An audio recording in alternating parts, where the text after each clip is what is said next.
I am California of the past. I am California of the past. I I am am California of the past.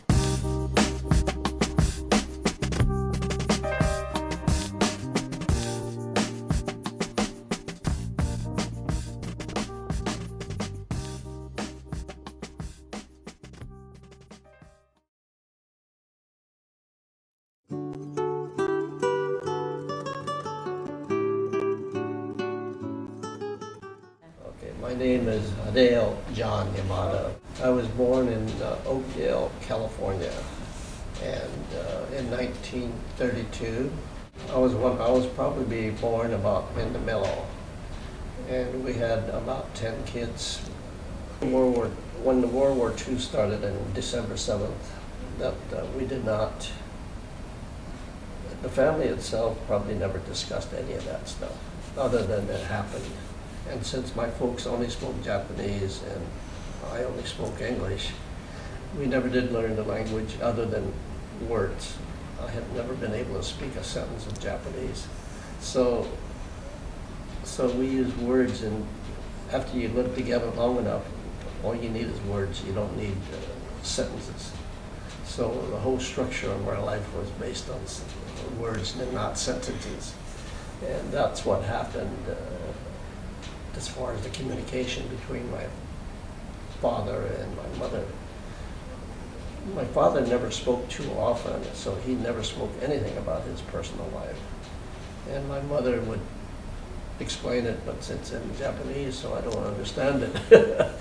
When the war broke out in 1942, we were, first of all, sent to Stockton Fairgrounds. And then we were transported by train, the coal burning type, from the train, and there was about 3 days of traveling to Aurora, Arkansas, which is near McGee. And at that time, we were in camp. Block 19 is what block we are. I got the details, but I don't remember exactly which barracks we were in.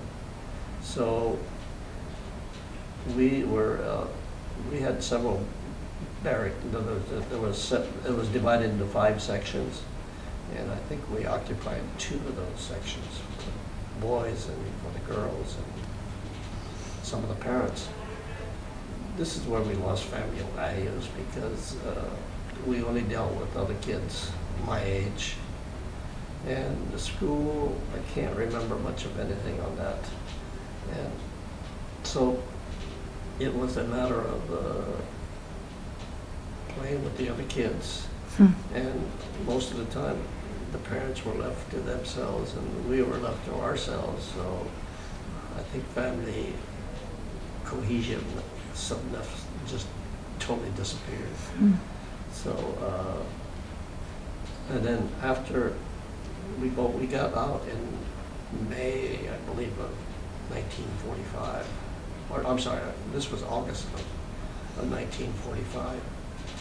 And at first, some of my older brothers got out a little early, and my dad got out a little earlier to check out on the farm, because since we had the land already, I purchased the land.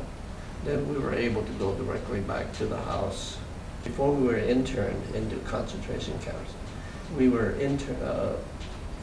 was possible for him to build a shed, and we put all of our personal belongings in it. And on top of that, we had the Buick, the 1941 Buick was put on blocks, battery removed and so forth. And so when the war ended in 1945, we were able to return, and they had essentially a brand new Buick sitting there at the house. So it was extremely fortunate, and I guess it was foresight on my parents' side.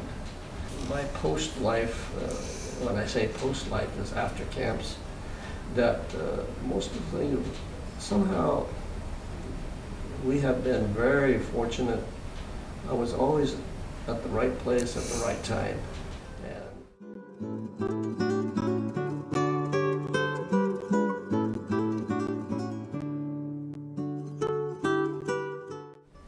That's when I started doing a little more bragging, which was that if you work under two Nobel Prize laureates, it's a feather in your cap. So